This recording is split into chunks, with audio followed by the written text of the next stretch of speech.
अखिलेश जी से रैली के बीच में भी आइए बात करते हैं।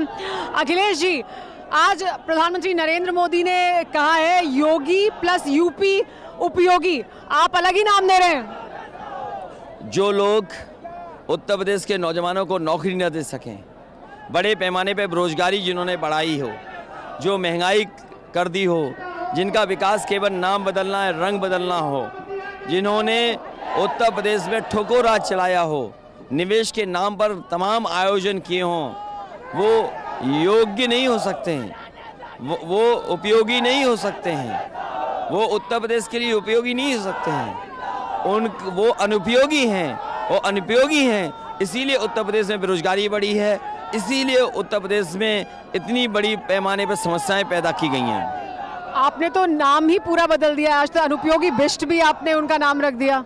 ये क्या आपको लगता है कि ज्यादा हो गया ये? लगातार मुख्यमंत्री जी नाम बदल रहे हैं। समाजवादी पूर्वांचल एक्सप्रेसवे था, उसका नाम पूर्वांचल एक्सप्रेसवे कर दिया। डायल 100 था, उसका नाम डायल 112 कर दिया। लखनऊ में स्टेडियम बनाया था, उसका नाम बदल दिया। ऐसी कई योजनाएं हैं जिनके नाम मुख्यमंत्री जी ने बदले हैं। न जाने कितने जगह पर रंग बदल के चीज़ें बदलनी अपना रहे हैं। इसलिए आज हम लोगों ने भी तय किया कि अगर वो नाम बदल सकते हैं तो हम लोग भी उनका नाम बदल देंगे। लेकिन प्रधानमंत्री नरेंद्र मोदी ने साथ ही 5 साल पहले की सरकार यानी आपकी सरकार पर बहुत से हमले बोले, जिसमें उन्होंने कहा कि शाम होते ही कैसे कट्टे वाले आ जाते थे सामने।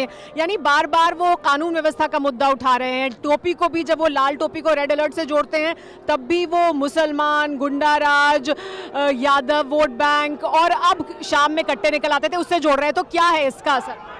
आज हत्या को लेकर के जिन पर मुकदमे हैं वो आईपीएस फरार है। उत्तर प्रदेश में आईपीएस के खिलाफ जांच करा रहे हैं। आईपीएस के खिलाफ भ्रष्टाचार का आरोप लगा रहे हैं। आज उत्तर प्रदेश में अगर कोई है तो वहाँ हत्या हो रही है, ठोकोराज चल रहा है। कौन भूल जाएगा हाथरस की बेटी को? कौन भूल जाएगा आगरा में जो वाल्मीकि समाज के बेटे की कस्टोडियल डेथ हुई? कौन भूल जाएगा कासगंज में जहाँ एक बेटे को, एक नौजवान की हत्या कर दी गई? कौन भूल जाएगा कि किस तरीके से आजमगढ़ में हत्या हुई है, जौनपुर में हत्या हुई है? तो ये जो घटनाएं हो रही हैं, ये कौन रोकेगा? यहाँ बेटी हाथरस की थी, उसके साथ क्या हुआ?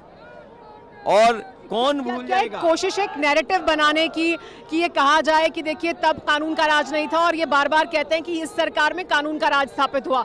तो क्या वो आपकी सरकार वर्सेस योगी सरकार को कानून राज और गुंडा राज से कंपेयर कर रहे हैं और एक नैरेटिव बना रहे हैं? जिस समय किसान आंदोलन कर रहे थे, गृह राज्य मंत्री के बेटे और उन्होंने जीप चढ़ा दी किसानों पर। जब उनको सजा मिलनी चाहिए, जांच में नाम आ गया, तो ये सरकार आखिरकार क्यों बचा रही है? सरकार किसको बचाना चाहती है? सरकार उन्हें बचाने का काम कर रही है। अगर कोई दोषी है तो उसके खिलाफ कार्रवाई करें, और बुलडोजर से कोई नहीं डरता है। अन्याय हो रहा उत्तर प्रदेश है। मैं ये जानना चाहता हूँ, जहाँ किसानों की कुचल की हत्या हो गई, और उस तरफ बुलडोजर कब जाएगा?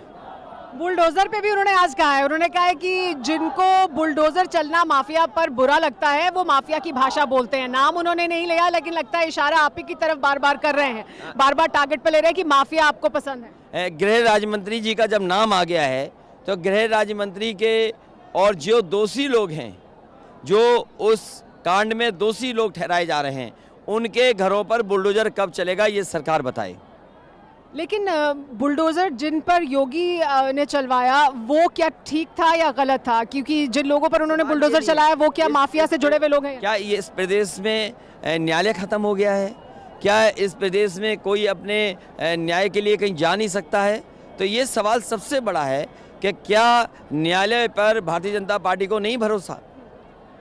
साथ ही एक बड़ा सवाल ये भी कि आज अमेठी में हमने एक पोस्टर भी देखा गायत्री प्रजापति की पत्नी का, और उसमें अनुरोध किया गया है कि समाजवादी पार्टी का उन्हें कैंडिडेट बनाया जाए। तो क्या अखिलेश यादव का समर्थन है इसे? क्या वो उम्मीदवार हो सकती हैं गायत्री प्रजापति की पत्नी? अभी टिकट पे तय नहीं हुआ है, लेकिन बहुत जल्दी चुनाव से पहले समाजवादी पार्टी किनको प्रत्याशी बनाएगी उसकी सूची जारी कर देगी। लेकिन गायत्री प्रजापति की पत्नी को आप उम्मीदवार के तौर पर देखते हैं? आप उनके बारे में विचार करेंगे? नहीं, कोई भी टिकट मांग सकता है। जो टिकट मांग रहा है और टिकट मांगने के लिए कोई भी कह सकता है। उन्होंने पोस्टर अगर लगाए हैं तो टिकट ही मांग रहे होंगे। तो ये पार्टी अभी विचार नहीं कर सकती, जब चुनाव होगा, चुनाव की तारीख आ जाएंगी तो उस समय विचार होगा। क्या मुख्तार अंसारी भी उम्मीदवार होंगे समाजवादी पार्टी के? सारी समाजवादी पार्टी में नहीं है। लेकिन राजभर जी कह रहे हैं कि वो चाहें तो हमारे गठबंधन के टिकट पर लड़ें। वो समाजवादी पार्टी में नहीं है। लेकिन साथ ही एक और बयान आया है आज ही संजय निषाद जी का, वो नाराज हैं बहुत। उन्होंने कहा कि जो कार्रवाई हुई समाजवादी पार्टी के नेताओं पर आज, वो गलत है, इसका गलत संदेश जाएगा।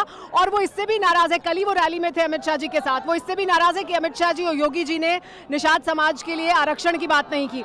तो क्या यहाँ पर कुछ खटपट होती दिखाई दे रही है? भारतीय जनता पार्टी ने बड़े बड़े वादे किए, भारतीय जनता पार्टी का हर वादा जुमला निकला, और क्योंकि जुमले के खिलाफ जनता है, उन्होंने झूठ बोला है, अब उनको सच्चाई बतानी है कि किस तरीके से उस समाज की मदद करेंगे।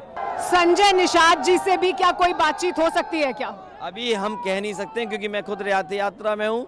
जब रथ यात्रा खत्म होगी तब विचार करेंगे कि किससे बात हो पाएगी। चलिए, धन्यवाद।